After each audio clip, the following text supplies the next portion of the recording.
This is for everybody that's online. Obviously, they can go grab them.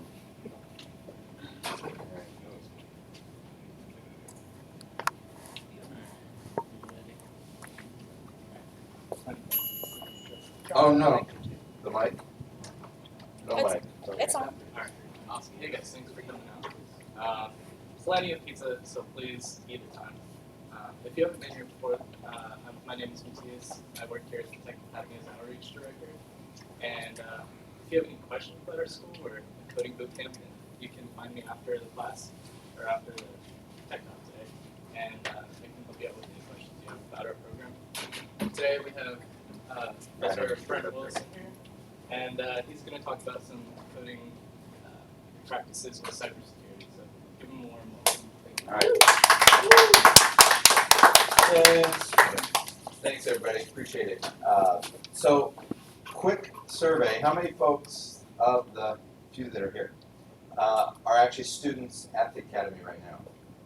Okay, so 3. So, obviously, this subtraction would mean that you're not, or you're employed, right? You have the employed aspect as well. All right. So, one of the things over the last probably decade or so, first off, I'm a computer science, information systems, cybersecurity professor at George Fox University. I've been there for 25 years, and sort of have really changed focus over the last 10 years, really into the cybersecurity aspect of it. And a couple things that have really come to light for me is if you're in the industry, which everybody in this room either is or is wanting to be, it really comes down to security through better coding practices and how do you write things. If you're not in the industry and you're just the masses that are out there walking the street, security really comes down to it. It's more of a people problem than a technical problem, right? It's getting people to really not, at the end of the day, not trust anything. And learning to vet their sources and things like that. So what I've put together for you folks today is looking at 3 sort of security components, if you will. And what I'm going to do is there's 2 handouts. So for those that are watching in other campuses, I put the URLs out here so you can grab the PDFs. And we're going to look at sort of the thick one, the 7-pager. We'll sort of walk through that today as sort of the main focus. And then the other one we'll talk about right at the end. It's just sort of a job outlook. What is, is there a place for me in this industry? Absolutely, you and your friend and your neighbor. We could use all of you. But anyway, so that's going to be the main focus today. There's a website online called OWASP, which is the Open Web, Access Security Project, Application Security Project, I think it is. Anyway, they identify every couple of years, they go through and identify what are the top 10 vulnerabilities in applications and web apps and software. And so what I thought in the time we had, we could take a look at like 3 of those and just sort of look at how are they caused, what can you do as a programmer. We're going to dive into some code, so if you are just beginning, there will be pages on this that will just be a blur for you, and that's totally okay. From a high level, I want you to understand the concept of it, and so that when you become a developer, if you're just sort of here testing the water, I want you to, at least in the back of your mind, think of the following. So we're going to dive in here. And so what we're going to do is we're going to walk through this. At the same time, I'm going to actually be doing some demos. And so we're going to actually exploit some vulnerabilities today and show you just how easy it is for anyone, for the most part, to be able to do that. And what can we do about that? So before we begin, if we look back sort of the history of software, right, and software engineering as a field, it's pretty young as a field, right? I mean, look at any sciences or engineering, we're talking about hundreds of years. Obviously, that's not the case with us, right? In fact, the very, very, very first degree, actual university degree given out in computer science happened only in 1969. That's how young our science is. We're an infant science. And when you look at software development, I think of myself, I've written, boy, hundreds of thousands, if not millions of lines of code over my life that are actually in production today. I'm scared to death on those, okay? Because when I wrote them, I didn't have a mind for security. I wasn't thinking about that. And there are so many pieces of software out there written by excellent software engineers who had no concept of security when they wrote it. We as software engineers tend to think of two cases. We have our use case, what is it supposed to do? And we have our error case. What happens if something were to go wrong? Okay? That's what we focused on. For decades we focused on that. That's only 2/3 of the equation. The third case, and this is what software engineers have to think about today, is what is the misuse case? It's totally different. It's not just, oh, if I hit a wrong button or something like that, but what happens if I'm able to somehow exploit the functionality? That's a mindset that we don't typically think of. And so today, at the end of today, I hope that you walk away, whether you've written a line of code before or you've written hundreds of thousands of lines of code, that you walk away going, there are 3 things I got to be thinking about when I start developing. And it's not just what can it do and what happens when it goes wrong, but also, can it be exploited? Is there something that I don't know here that can be exploited? So that's where we're headed today. So with that, let's dive in. And I'm just going to, for those that are online, I'm going to walk through, obviously, these packets at the same time. We're going to be screen jumping a lot, so hopefully things will work well for the screen sharing and for everybody here. If you can't read it, you'll have it here printed out. So the number one vulnerability, and this is a killer, it's been the number one vulnerability for decades. I mean, literally, it's been the number one vulnerability, and yet we still do it. And that's what's called an injection attack. Is there some way for me to enter some sort of malformed input into your program so that your program executes it in some way and creates some inconsistent or unexpected result? Whether it crashes or whether it just magically makes me administrator, right? Whatever it may be, right? And the kicker on this is we've known about this for decades, and yet we still do it. And so you might be saying, well, if we know how to solve it, why are we still doing it? The problem is we have a ton of folks developing applications that don't know how to solve it, and they don't realize it, okay? So, so anyway, what we're going to look at, the very first thing is we're going to look at an injection. And we're going to do 2. We're going to actually do 2 injections. One is a SQL injection. How many people have heard of that? SQL injection? A few? Okay. We're going to actually do one. We'll talk through it. And the other is actually a command line or a parameter injection. And I want to show you how we could actually exploit that. And what it comes down to is the code written by the developer actually wrong? No, because it solves the use case and it solves the error case, but they didn't think about the misuse case. And that's where we're going. So I realize here you guys you do JavaScript and things like that, no PHP. This is PHP. However, I felt the code itself was simplistic enough. If you've been writing code, you would understand it's basically an SQL select statement where we go through and, hey, let's select these fields from this particular table. And a where clause is really just your filter. In other words, I want to get it where the employee ID happens to be this and their password is this. In other words, you can think of this as you go to log in at your bank online. You have a username and a password. You fill it in. What happened?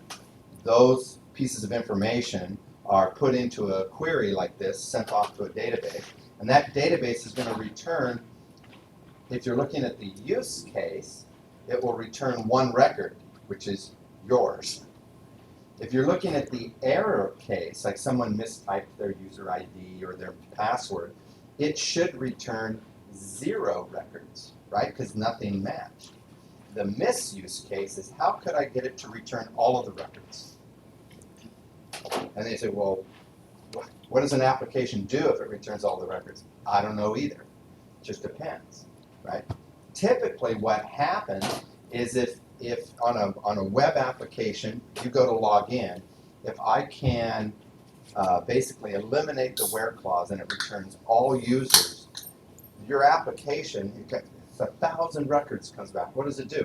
I don't know, I'll just log in as the first one. Alphabetically, what typically comes first? Admin. And so it's a way that I can get in that way. So what we have here is the I'll probably just scroll down a little bit and we'll go through this in just a second. At the very bottom of this page, if you remember your Boolean logic, an OR statement is true when one condition or the other or both are true, right? At least one. So the lights are off and today is Thursday is a true statement because the lights are actually off. Okay. Whereas if I said the lights are off and today is Thursday, that would be a false statement because they both must be true in order to be true. This was something you probably had back in algebra, back in high school a couple years ago. So hopefully you may remember that. For those that are coding, I think that's probably pretty familiar. So what I want to do is I want to look at the where clause of this SQL statement. The where clause as coded, in other words, the use case. How did the programmer intend it to be used? If I went to log into this website and I typed in B. Wilson as my ID and password 1234 as my password, not very secure. But then again, neither is Tech Academy. Okay, never mind. That's a whole other point. I've given Eric and Jack such a hard time about those things. All right, anyway, if I were to enter those in and I type them correctly and I have an account in there with that employee ID and that password, it would match and it would return. If those didn't match, it would return no records. Now, what happens after an injection? If I do the injection, and there's a variety of ways. Here's an injection that if I were to enter in up above what's in red, I purposely made it red, if you look at the original, and I'm sorry, I'm going to get a little codey here. So how many people have not coded before? I just need to know okay. So we're all okay with the code for the most part? Sweet. All right. I always hate to dive into code with someone who's never written code because then they will never ever write code again. You know what I mean? It's like, I'm out of here. Okay, so if we look at the SQL code for a moment, it's a string, right? It starts with select. It ends with a double quote and then a semicolon at the end. It's a string that gets evaluated. And inside that string, there are essentially, think of them as substrings. Did I hit that? No, that was me. I hit the cord over here. Oh, okay. All right. I was like, make sure my meds were okay. All right, no. Just kidding. Just kidding. If you're not online, you don't get that joke. Or if you are online, you don't get the joke. All right, so anyway, the point is notice in the where clause, the single quotation marks are part of the string. That's important. So when a user enters their ID, like I did below, which was B. Wilson, if I can get all of that on one screen, I can, it's clear at the bottom. The single quotes are part of that string. That's a really important detail that you're going to exploit. Same thing with the password. So if I come in and they say, hey, what's your employee ID? And I enter single quote or name equals quote admin quote semicolon hyphen hyphen. You guys, some of you have done SQL, yes? Maybe? What's a hyphen hyphen? It's a comment. It basically says comment everything to the end. So I completely take out the password piece of this. I don't even care about passwords anymore. And so what I do is I come in and I put that single quote, and so what that does, if you look at the effect, it creates EID equal to quote quote. In other words, find an employee that has no employee ID. Will that exist? No. Therefore, that Boolean statement will return what? False. Bingo. Or find a name that's admin. And if there is, then I have where false or true, that entire thing turns into where true. And I'm in. Okay? And so, again, did they code it incorrectly? No, it's coded perfectly. If you've entered a user ID and you've entered a password, then it's going to work. But because of the exploitation, the misuse case. So let's go do it. So let's cruise over here. Okay, so I'm going to run, running on an Ubuntu virtual machine here. I have a web server rolling and stuff like that that's totally unsecure on purpose. And let's say we're going to go log in. So I'm going to hit the login, and I get here. And I'm like, all right, I want to enter username. Now, obviously, a use case would be if I came in and said, be Wilson, and then I entered a password, I hit login, account doesn't exist. Right? That's sort of that error case, isn't it? Now, if I actually entered correct credentials, it would actually log me in. So I have use case and error case. The misuse case is where I could come along and say, well, username, oh, my username is quote, or, and now I need to make a string that's true. And you'll see the one I have there. I could just say the character X equals the character X. Well, that's always going to be true. I do the hyphen hyphen, which basically says when you bundle this whole SQL string, I'm now totally truncating the rest of the SQL. And then I can, in the password, probably this page has some client validation, meaning that you couldn't hit submit. It makes sure that both fields has something in it, even though I'm going to ignore it. So I could just literally go, bleh, I'll just type something in there, bleh, whatever. Because it's going to get ignored because of what I did above. I say, okay, log me in. And, oh, we got an issue. What did I have? Failures. Oh my gosh. Come on, Wilson. Oh, space after the hyphen hyphen. And lo and behold, I'm logged in as admin. I did not enter the admin credentials at all. Admin came first. What happened was I nullified the where clause. It sent back all the users and it said, okay, I'll just take the first one. Okay. So that is an SQL injection. How do you stop it? How do you defend against it? You ensure that your usernames and things like that are well formed. Right? It has to be a form of an email address if that's what you're doing. Or whatever the case, you don't allow for malformed input. The other type of, so actually before we get there, so that sort of goes over what it is. Now, I realize this is small font, so if you're online or at a satellite site, if you have the PDF, on page 2, so I turn the page, actually shows some defense. One is, instead of accept what the user types as valid, never do that, right? Instead, what if we parameterized our queries? Meaning, don't just take the string that a user enters and just drop it right into our SQL. Don't do that. Instead, grab that, because what's happening is it's being evaluated. It's being, when I put in that malformed, it's actually becoming part of the SQL code. You don't want that. You don't want that. So instead, you can actually build queries using parameters. And there's a C# example and a VB.NET example, where if you look at the VB.NET, there's your select everything from customers where cities equal to @city.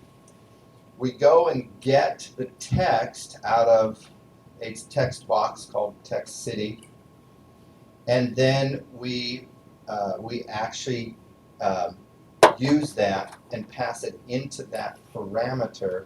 So it basically turns it into, it handles it as a string rather than as an executable piece of code, right? You basically take the execution off of it. And so I showed some examples with selects, inserts, and update queries for those who know how to do those. Because just like you could do this injection, and we don't have time, but you can actually set up, I have a database that's got all sorts of employees. At the login script, I can go and change Sally's salary to $100,000 at the login, because I send in an update query that it executes it. Which line stops it from reading it as executable? Oh, well, what you're seeing here in these parameterized is that we're using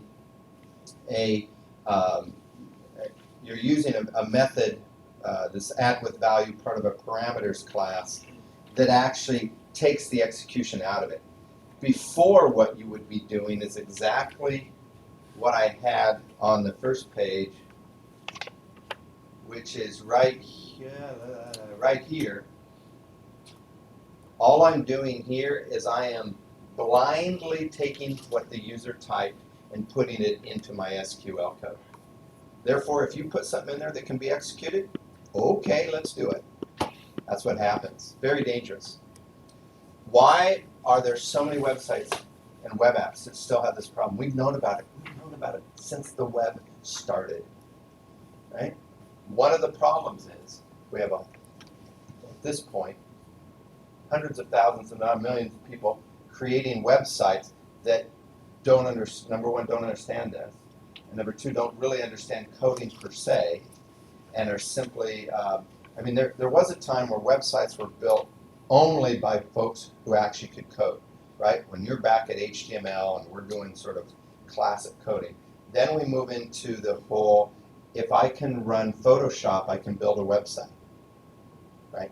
So we have a lot more graphic designers getting into website building, which is fine, there's nothing wrong with that, but they don't have the technical chops to stop this. And so that's why you needed a little bit of a marriage there. Okay, the next one, which is still in the realm of injections, this one's sort of fun. Here's Java code. I'm on page 4.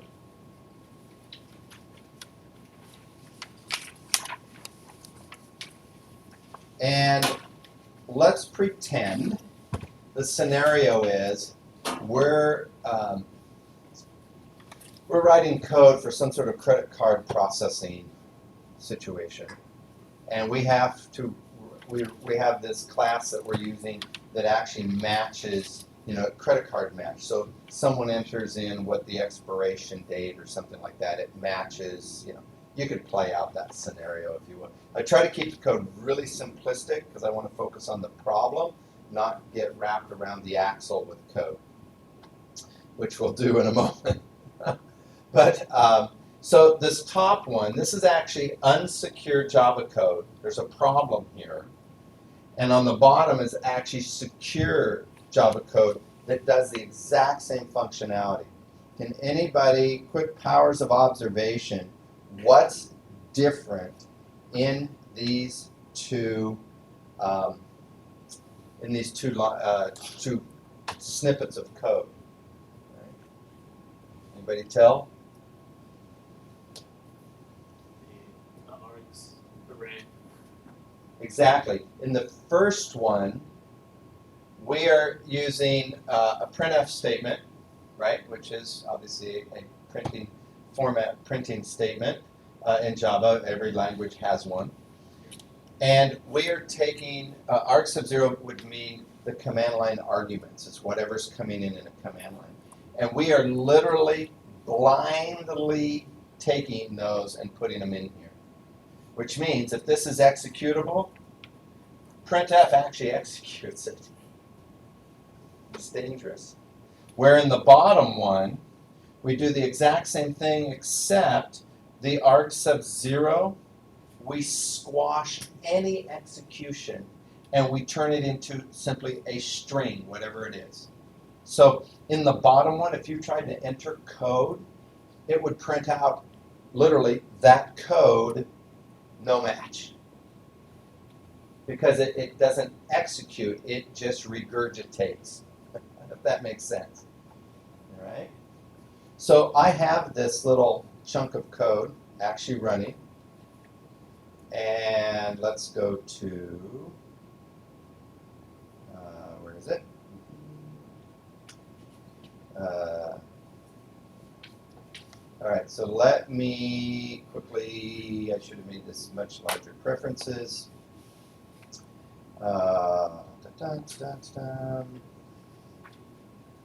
Change the font.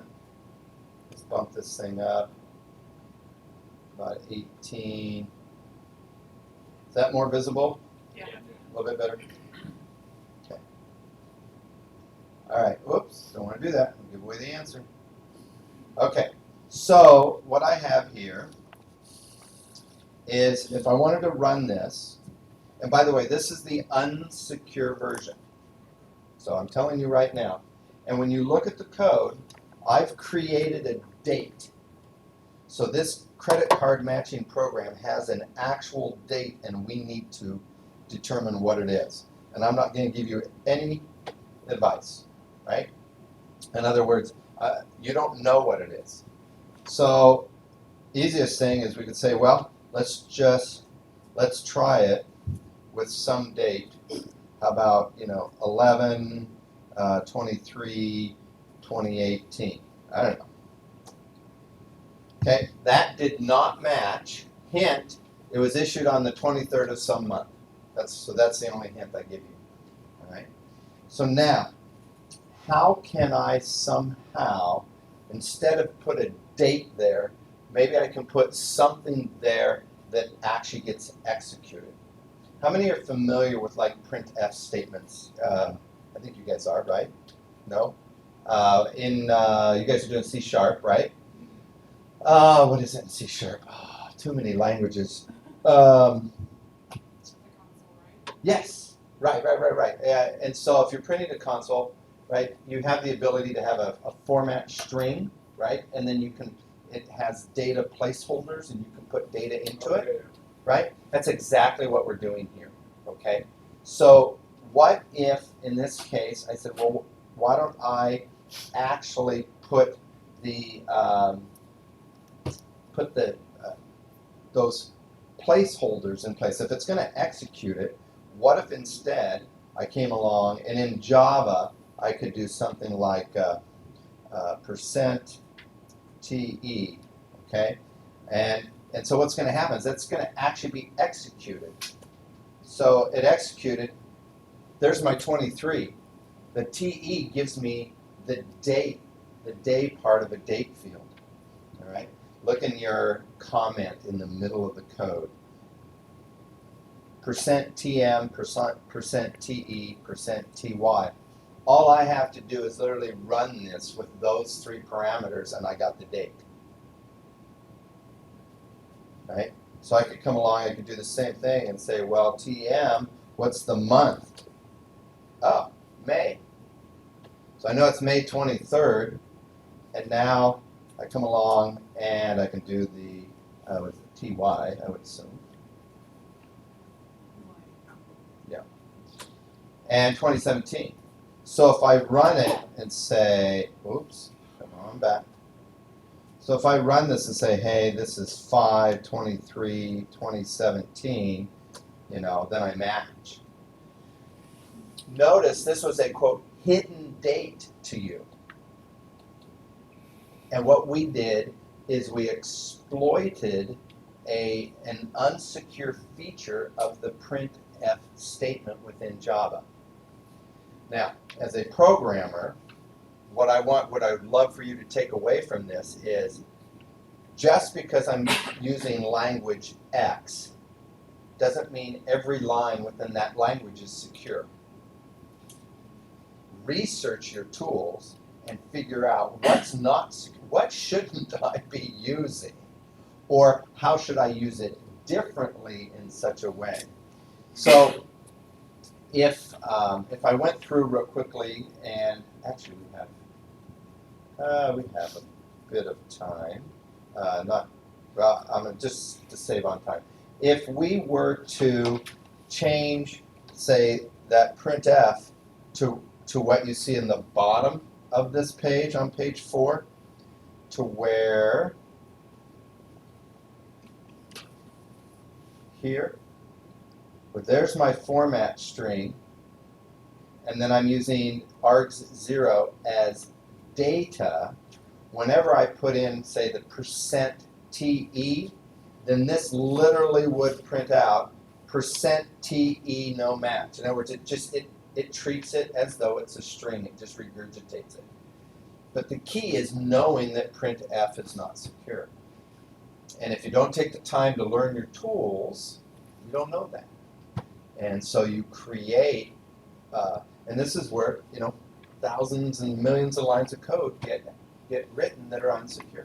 And why we can find vulnerabilities and we can exploit these is because we're not learning our tools well enough to develop secure code. And that's sort of important. Does that make sense for folks? Everybody?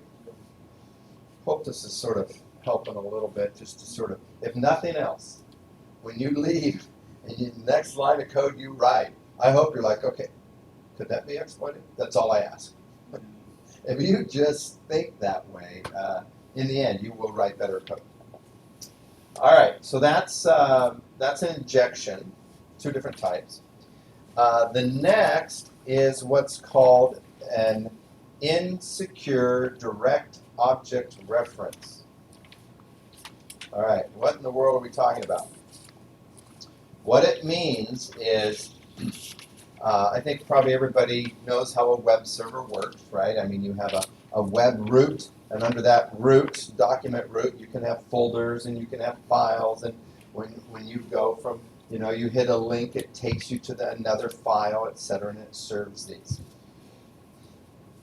It's very common for these to be misconfigured in such a way where it's asking for file. Sorry, I'm hitting my mic. My bad. When you ask for file X, and all of a sudden I say, well, what if I grab that packet as it leaves your machine? And before I send it to the server, I'll grab a copy of it. You can still get file X. I now have a copy of that request, which is a valid web packet. And I say, I want Y, and send it over. Will it give me Y? All right. In other words, can I actually go after other files on not only the web server but the server itself, just by getting a packet, by doing some packet sniffing? And the answer is typically yes. So here's an example, and this is where it gets sort of ugly. You can ignore the vast majority of the code. I'll point out the important things. So first off, if you're wanting to know what tools I'm using, again, I'm using this thing called Matildae. It's really built for doing penetration testing. It's a framework where you can test things. And also, I'm using a tool called Burp Suite. Burp Suite is an amazing tool, both for good and evil. Just saying. So, and basically what I'm doing is I'm capturing packets, and then I can look at them, I can change those packets a bit, and then send them off to the server.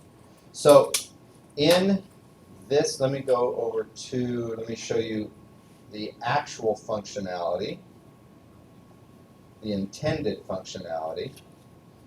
is let's go to, so let's say here's a website. Notice there's nowhere for me to type in anything. All I have, my interface is I have a drop down. And it says, do you want to see any of these books? Yeah, I want to see how to hold on to Unix root once you have it. I hit view file and oh, and it's admin. Should be not logged in. Oh, come on, my server's. Oh, my server's dying. Not a good thing. Okay, let's. Sorry, I apologize. We're going to quickly kill that. We're going to kill.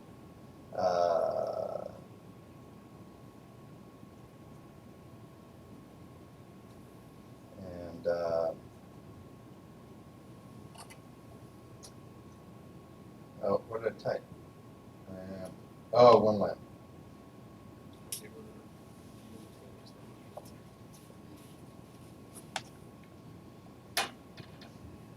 Okay, I'm just bringing down the server. I'm going to bring it back up real quick. Something was hung there, and let me get that going. So that server's up, and let's go bring Burp Suite back up.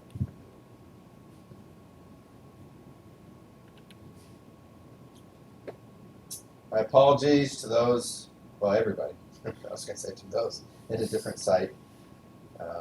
Because we at least have pizza. All right. Turn my interceptor off. Let's go to Foxtail. Okay. All right. So we are logged out.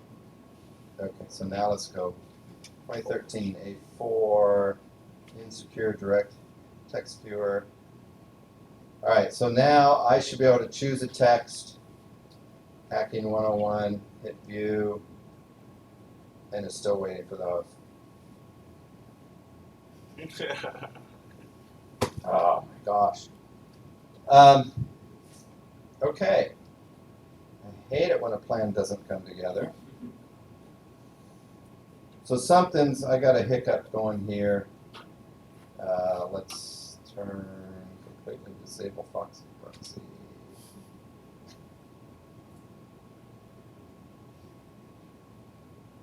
Yeah, something is hung on the web server. All right, well, that's okay. We're going to still continue because we can do that. Oh, there it is. Nope. No, there's not. Okay, well, let's just jump back. So what would have happened is I was going to show you, you just hit the drop down, it goes out, and those 5 text files are out there on the web server, right? And so what it's doing is it's grabbing one of those and it's serving it back to your browser so you can see those. If you went and actually captured the packet that's leaving, this is what HTTP request looks like, all right? Now, you don't have to know a ton of that stuff. Just real quickly, it just goes through and it tells what agent you're using and all sorts of various protocol things. And at the very bottom, what's in red is what's important here. And that is, inside the packet is encoded the web address, the HTTP :// which is the %3a, %2f, %2f. So it's encoded. It doesn't have those special characters, and it actually shows that text file. That's what it's supposed to bring up. All right. So if I were to capture that, what if I came along and said, now we're going to play what if? So now you're going to have to sort of follow the document because my demo's not working. If all of a sudden, instead of that text file, I said, you know what?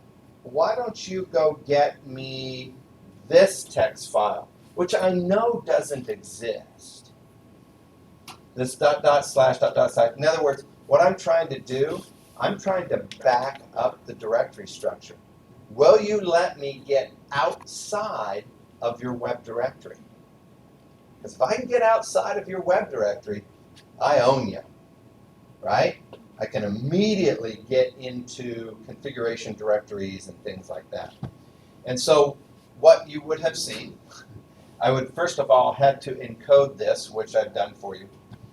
And then I basically drop it in here, take that packet, send it off to the server, and when it comes back, it errors out. And in the error message, it tells me where it's at. Sweet, because now I know exactly where you are in this directory hierarchy. So now, knowing that, and I'm a couple up from Etsy, I can quickly get into, I'm going to go into Etsy, I want to get into your web domain configuration file. And I drop that in instead. This is where it's really cool when you see it work. All of a sudden, poof, I have a drop down of 5 files, but literally now I'm able to read your web configuration. That's an insecure direct object reference. You allowed me to be able to get directly to a file through an actual relative coded path, sort of hard coded path. Okay. Now, I really apologize. It's so much more dramatic when you see it, rather than telling you about it. On the next page, this is really common as well. What about links to other places, right? How many times you go some web page and it's got a link going to some other page, right? All the time. If that web link is hard-coded into the request, it's on that page, then all I have to do is capture the request, and now I can send you anywhere you want, anywhere I want. What if I have created some sort of a malicious site that simply goes and collects your cookies and things like that? I can put that in there, and it's transparent to you as a user. It just will appear to sort of hang. Well, that's weird.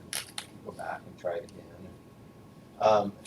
And so this is a problem. Again, hard coding paths for files on your server, hard coding actual URLs, also a bad thing to do, because it's not about, well, the user interface.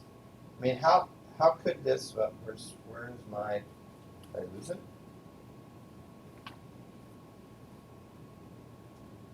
Oh, here it is. Sorry. If we just look at this, how in the world could this be a problem? Because I don't allow the user ever to type anything in. Therefore, it must be secure. That's not true. Because when that packet leaves your machine, it's secure right here. What happens the second that packet leaves this machine?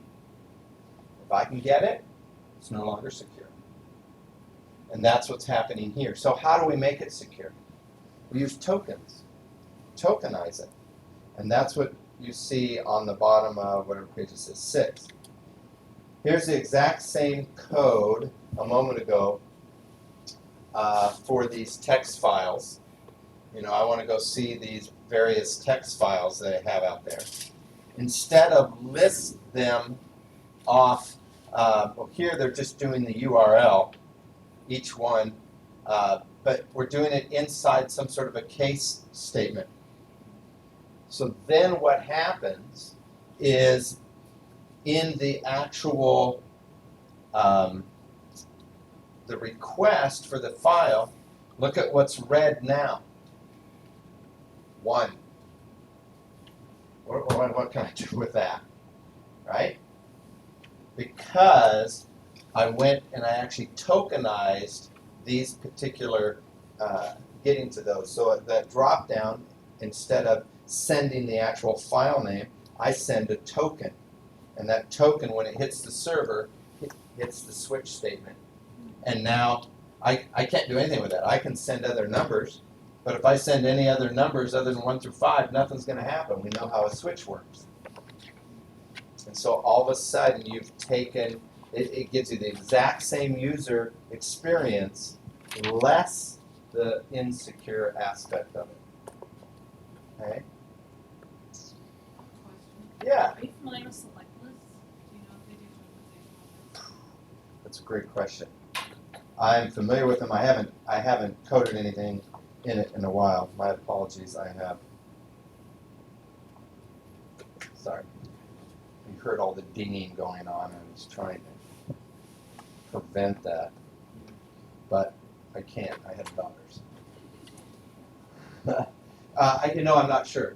Okay. I'm not sure on that. Whether you could do the tokenization. Okay, thanks. Yeah, no problem. And again, it adds a few lines of code at the end of the day, but it saves you a vulnerability, and that's really what we're shooting for. Okay. So the last thing that I want to look at, I threw this cartoon in here. Not the cartoon is cool. That isn't the last thing, but I love it. It was just one of those things where I found it and I just thought it was very funny. How to write good code, right? Start your project, do things right or do them fast, right? And it depends on who you're talking to. If you're talking to management or you're talking to the developers, right? That makes a difference. Either way, if you do fast code, does it work? No. So we code some more things fast, and eventually it almost works, but becomes a mass of kludge and spaghetti code, and so throw it all over and start over. And if you do things right, at the end you still typically throw things out and do them all over, right? And so at the end of the day, in the far corner, I really don't know what gets to good code, right? I just find that really funny because I have had that experience.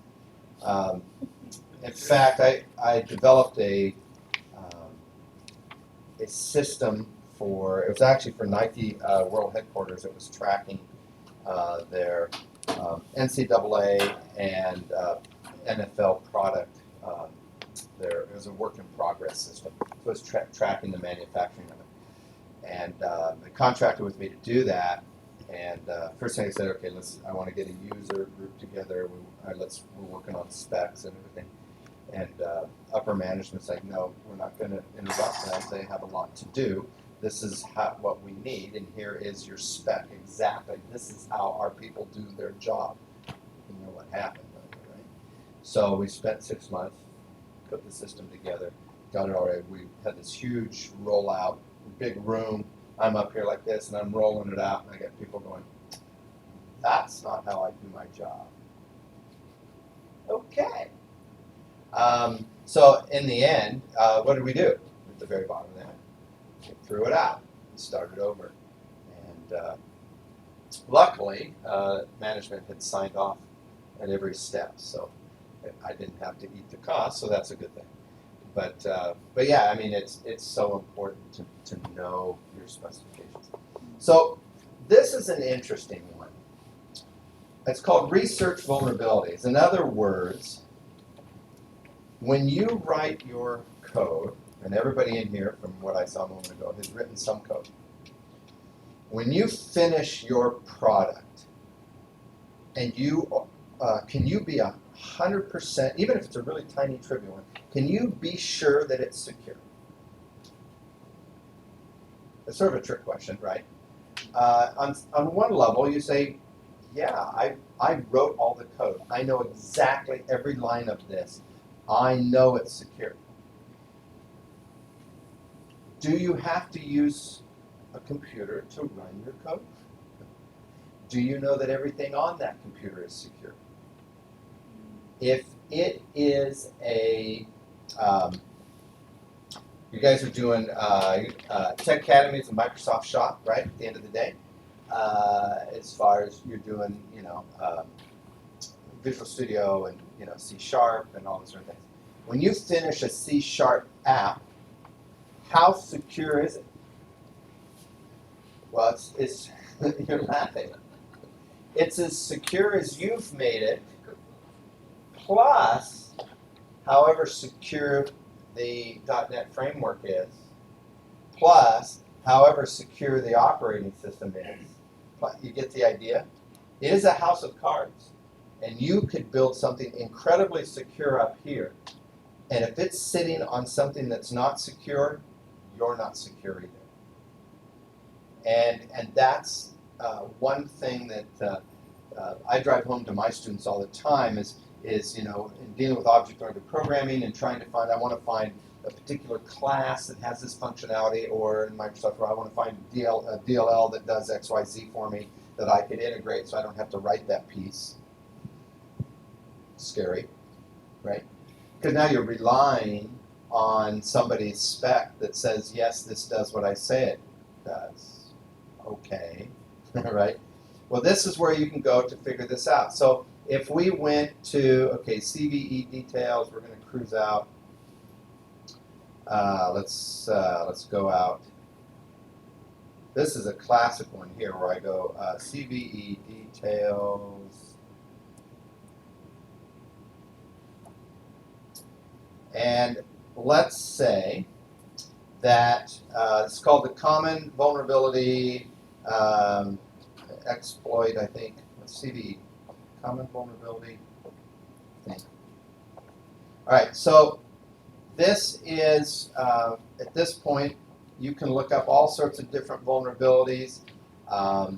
Let's say you are, you've just been hired and you have to develop a web presence for a company, and they came and said, you need to build it using WordPress, right? And that happens to be the tool that they've contracted with you. Well, the first thing I do is I'd come out here and say, WordPress. Okay, these are all the vulnerabilities that have been reported. There have been 4 vulnerabilities reported in 2019. And so you can go read about them. First one, WordPress before 5.1.1 does not properly filter comment content, leading to remote code execution by unauthorized users. That would be bad, right? If you built a site using WordPress 5.1.0, you have this vulnerability in your application. You didn't put it there. But it's understanding what tools you're using. So if you are developing an application and you know this is going to sit inside of, I don't even know what version IIS is nowadays. Anybody know? Internet Information Server, right? That's Microsoft's web server. If you're doing something inside of IIS and it's going to be probably using Microsoft SQL Server on the back end, and you're using, what are you using for your middleware? Could be a variety of things. And it's sitting on top of a Windows 2012 server. Well, then I would want to know what's the build number on that server. I want to know what's the patches that have been applied. I want to know all that information. I want to know those specs. And I'm here, and I'm checking every single piece of this system that my application's sitting on top of. Because I don't want to be exploited because I built it on top of an unsecured framework of some sort, right? And it makes total sense. Why wouldn't we do this? Because we don't think about it. Because we got to get to market, right? It's due today, so we don't have time, and it's pretty amazing. So, what else? What do you want to know as far as let's look at full vulnerability. What do you guys use? You guys use any third-party DLLs or anything like that? Phrase DLL hell. You heard that phrase? Sorry, that's on. Hopefully they beat me, I guess. That's probably not a bad word. But, I'm just trying to think what would be something else. Yeah, let's do, we'll do IIS. Microsoft's IIS, well, I'll just search IIS. Okay, vulnerabilities. Oh, so seems pretty decent, at least at this point, 2015. You guys do web, any type of web app type stuff? They do some stuff with MPC. Oh, okay. What about Microsoft Identity? Microsoft Identity. Yeah, it didn't come up there. But if you did, you know, we could go. You want to look at the vulnerabilities in XP? You know, well, I mean, how many of your clients are sitting with Windows 10, right? Probably a ton of them. Check Linux. Oh, these are nice. So some of these are just, this is in 2019. These are all things that have been reported in Windows 10 in 2019. By the way, if things are red, that's bad. Okay? Just saying. You know, those are 9 point whatever. Yeah, remote code executions, the ability. Oh, here's some green. An information disclosure vulnerability exists when direct write improperly discloses the contents of its memory. So consider that not to be super severe. But this is all in 2019. This is a lot. We're only in, total number of vulnerabilities, 971. So, anyway, yeah, give you something to think about, right? You check out the What about Mac. Mojave? Yeah, everybody's like, check this out, check this out. Okay, I heard Mojave, right? Mojave. Is that right?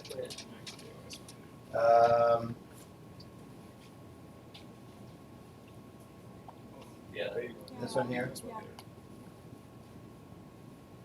there. Okay, these are, so only one has been listed in 2019. Notice they tend to be less red, except down here. Yeah. Yeah, 2018. But anyway, this is a great place to go do some reading. It's also a very scary place to go do some reading. All right? But at the end of the day, it does make you better.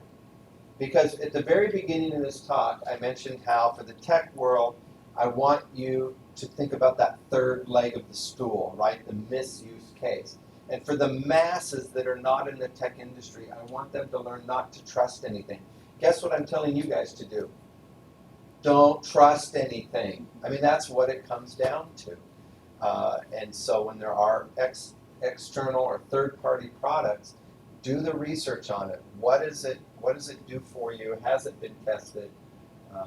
So those are important aspects. So I realize we're a little bit over the 2 o'clock mark by a couple minutes, but I guess just sort of open up to any type of Q&A you may have, or for those that are here live and not at a satellite site, you almost could have a pizza per person, so it is important you probably eat a lot. Thoughts, questions, just things that I've given you. I know for some of you, you're just sort of starting.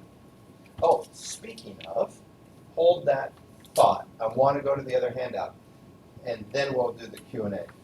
So the other handout, I put this together actually a few years ago. This is actually a few years old.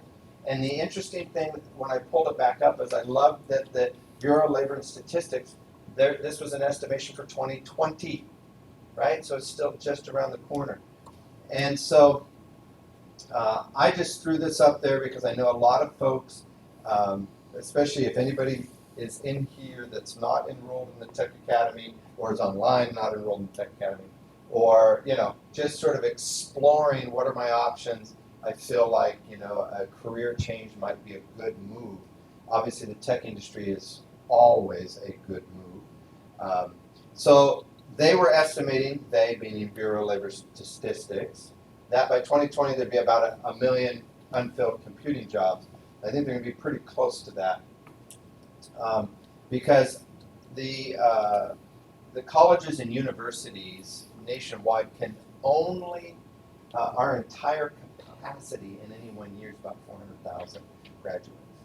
That's nowhere near what's needed, right? There's a huge gap there. And so that's why I put in there, my little Q&A, my question. Will all these jobs require a computer science or information systems degree? Answer is no, right? Absolutely, there can't. There will never be enough degrees to fill the gap. It's just not going to happen. So the real solution is for places such as the Tech Academy to come along and say, you know what, we're going to provide top-tier programming education for those who want to get into this industry, and do it through non-traditional paths. It's not the Monday, Wednesday, Friday at 1 o'clock sitting on a campus with a bunch of 18-year-olds, right? And so that's why this place is actually very special to me, even though I am a true academician, right? I live in the ivory tower down the road, okay? But the key is I know what my students are, and I know what they can do, and I also know there's no way that we can supply the students we need in this industry. And so when Eric and Jack came to me when the academy very, very first opened, I think they had 4 students, right? And they came and we sat down and we looked at the curriculum and said, what does it need to be? How can we make this really valuable for folks coming in? And I had been approached by a lot of different types of boot camp career schools, and every one of them I turned away because I didn't believe in their vision, I didn't believe in their curriculum, I didn't believe in their program would do what they were saying it's going to do. This has been a great place, and so I just encourage you, obviously you're a student, continue. If you're thinking about it, become one. If you're employed, good for you, right? So I leave you with that last document really just as there is a place in this industry for not only you, but like I said, your brother, your neighbor, your grandmother. We'll put her more on the requirements side of the house, but there is a place. There is a place. All right. Anyway, any Q&A, any questions, comments, thoughts, concerns? I'm just curious. Did I strike a chord with anybody? When they do testing for security within what the company is doing, Pen testing is what we call it. do they usually, is it usually done by people that they hire, or is it done by other computer software? No, it's typically people. There's some things that you can do somewhat automated, but it's typically people based, and there's a couple ways to go about that. There's the ethical approach, which basically says, I want to be a penetration tester, I want to be an ethical hacker, and you can either approach a company or a company approaches you or the company you're working for to do a penetration test of their systems. A lot of times those can either be disclosed to the IT group, hey, this week we're going to be doing pen testing, or not, right? To see how they handle, do they see something that's coming in? My son is a senior cybersecurity analyst at Nike World Headquarters, and his job is literally when they see things coming in, he's on the line and doing that. And they work 12-hour shifts, which is why I don't have a daughter-in-law. But anyway, that's a whole other story. Well, hopefully he never sees this. Or the other, and I wouldn't condone this ever, but there are folks that go the unethical route, which is I'm going to break in and then I'm going to come to you and say, see what I found, you need to hire me. And typically that, 8 out of 10 times that will land you in jail rather than a job offer. Okay, 2 out of 10, a lot of times it ends up being a job offer, but you better be really good. Or it's a job offer with, DOD or, things like that. And that's the thing is that You know, if you really, really enjoy security and penetration testing and hacking, and that appeals to you, there's really only two games in town. Government's one, right? And the other is a company who's contracting to do these pen tests and things like that. And so I don't know if I answered your question. That was a long answer, though. So, anyway, I heard that question over here. Yeah, a lot of our students don't have great experience and are trying to kind of build projects quickly, but might, be trying to make sure they're secure. Do you feel like working within kind of architecture frameworks that sort of address these issues is a good way to kind of mitigate security issues, or do you feel like that's still flawed? Okay, I need to be repeating the questions, don't I? Which is Sure. for the folks that are in the satellite. That was a really long one. So the question, I'm going to summarize. The question was for students who are trying to build relatively quick projects to get their experience. Should they rely on established, vetted frameworks to sort of mitigate those security versus, some of the research I'm talking about? How did I do? Yeah. More or less? Yeah. Answer, yes, right? Yeah, you need to. I don't think that after this one presentation, I don't even think after 4 years of my cyber students that they're going to walk out and write perfectly secure code. It's not going to happen. But what I hope and dream happens is when they're sitting around a table and they're talking about some module or some spec or whatever, somebody asks the question, could this be misused in some way? Just get people to start thinking about that. And then the answer becomes, how do we mitigate? We don't know whether it's going to be 100% secure. If we don't even think about it, it's probably 70% secure. If we think about it, we can get it to 90% secure. By using, maybe, we're going to go and look for best practice frameworks that help mitigate that type of thing. Absolutely. But some folks will get in and not even think about the security. So it goes back to, how do you know a seasoned developer compared to a beginning developer? You know the answer. Beginning developer looks for any solution. A seasoned developer looks for the best solution. And the same thing holds true with the security. Yeah. Good questions. Anything else? Yes, sir. If you're building some app or you're kind of like a beginner with this sort of thing, what's a good way to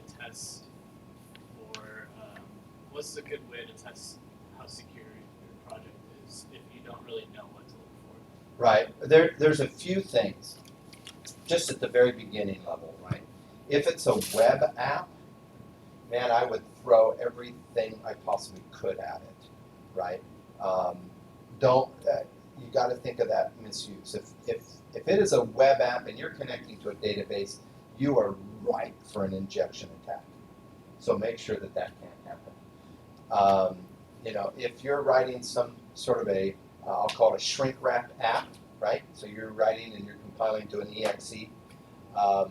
Then you have to look at, does this application have any data coming in or going out? Because if it does, that's a point of vulnerability. What could I do with that?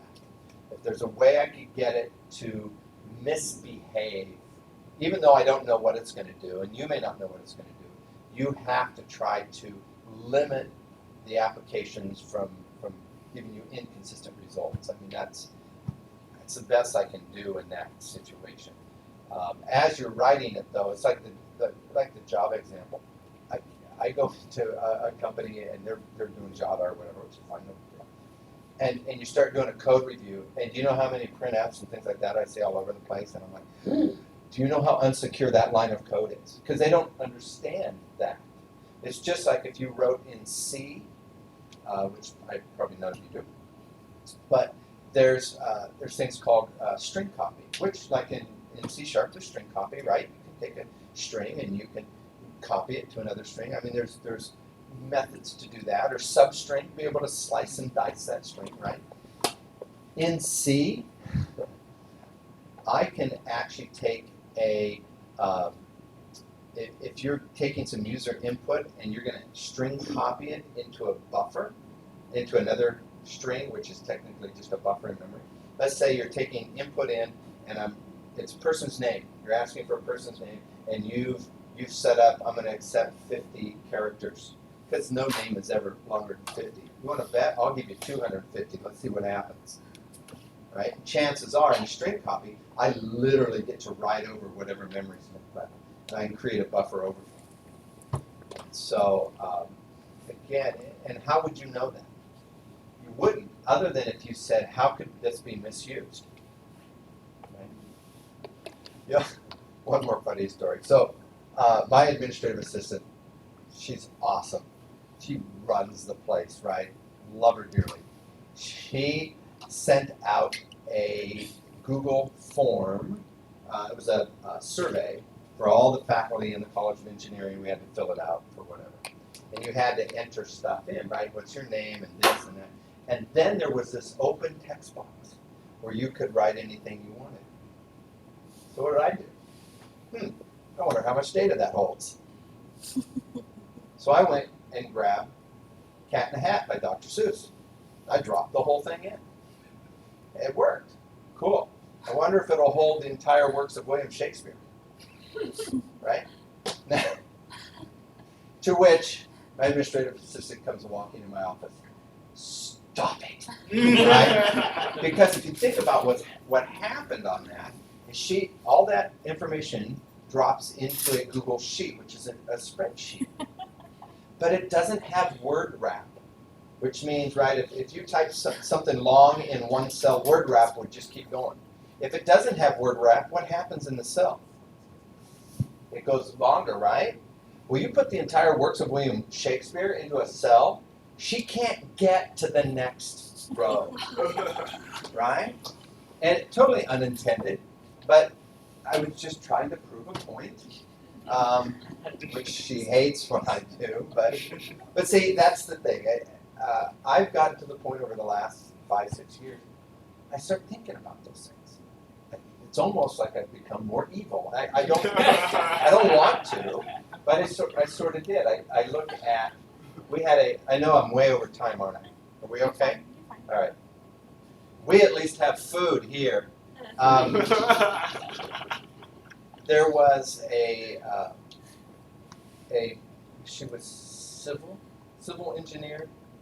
Yeah, civil engineering. And she was applying for a job at Fox, and she came and she gave a research presentation. All the faculty, we listened to it. Civil engineering is not my area. I drive on roads, I drive on bridges. Thank you for making them work, right? And she gives this presentation about earthquake, making buildings better earthquake notification type stuff. And instead of having one sort of sensor at the bottom in the basement of whatever building, which I guess is traditional, I don't know this stuff. She was proposing having distributed sensor network. Okay, now you got my interest. Now I'm actually very interested in the presentation. So where she'd have these distributed sensors throughout the entire building, and if the building ever swayed in some manner through some threshold, it would trigger a sensor. And so she got done with her presentation. Everybody was asking civil engineering questions, and I raised my hand. To which my colleagues are like, no. And I asked her, I said, so what kind of security do you have on your sensor network? Why? Why would I want? We don't need that. I said, well, what if I'm able to trigger, let's say I'm able to trigger 2 sensors, what would happen? Well, why would you want, no, what would happen?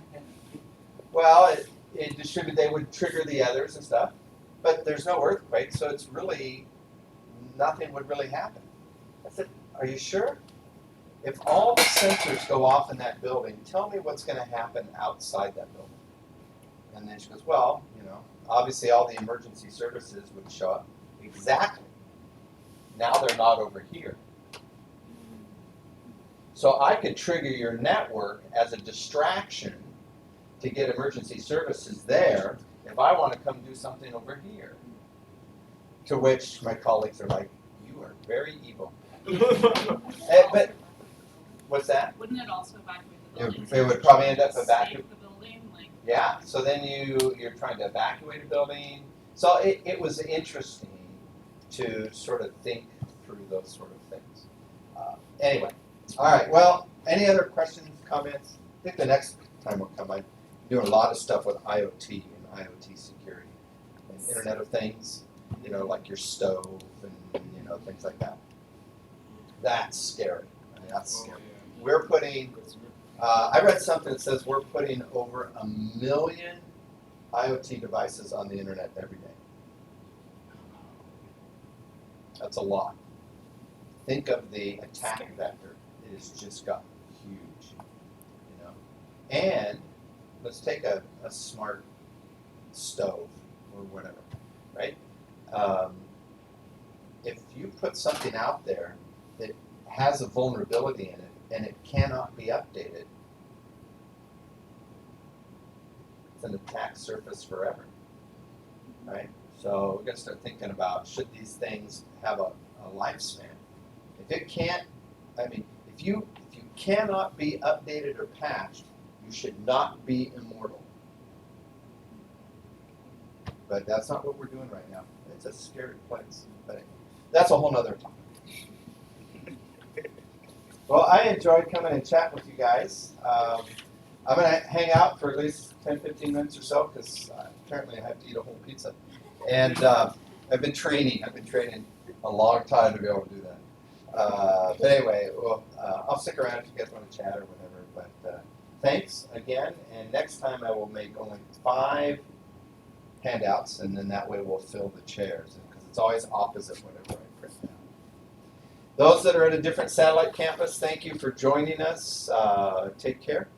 And that is all. Thank you. Thank you.